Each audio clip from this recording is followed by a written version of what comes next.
Pre లాంచ్లో కొనకపోతే 10 lakhs loss అని చెప్తున్నారా? ఒక నిమిషం ఆగండి, అసలు నిజమేనండి. చాలామంది బిల్డర్స్ ఒక కామన్ డైలాగ్ చెప్తారు, సార్ ఇప్పుడు ప్రీ లాంచ్లో బుక్ చేసుకోండి ఫ్లాట్ని, మంత్స్ ప్రాజెక్ట్ లాంచ్ అయ్యాక ఒక్కసారిగా 10 lakhs పెరుగుతుంది అనేసి.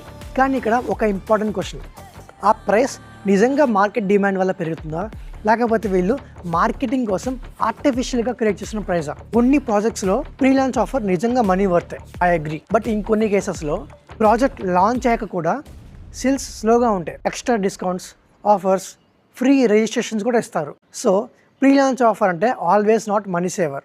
స్మార్ట్ ఇన్వెస్టర్స్ ఏం చూస్తారంటే బిల్డర్ ట్రాక్ రికార్డ్, ఆ లొకేషన్లో ఇన్ఫ్రాస్ట్రక్చర్ గ్రోత్ ఎట్లా ఉంటుంది, market demand and supply, and ఆ లొకేషన్లో ఎగ్జిస్టింగ్ అపార్ట్మెంట్ రీసేల్ వర్త్ ఎంత ఉంది. సో ప్రీ లాంచ్లో కొంటాం కంటే డిమాండ్, సప్లై, బిల్డర్ క్రెడిబిలిటీ అన్నిటినీ ఎనలైజ్ చేసి ఒక డెసిషన్కి వస్తారు. సో ఇక్కడ రియల్ ఎస్టేట్లో ఫాస్ట్ డెసిషన్ కంటే బెస్ట్ డెసిషన్ మనీ సేవ్ చేస్తుంది.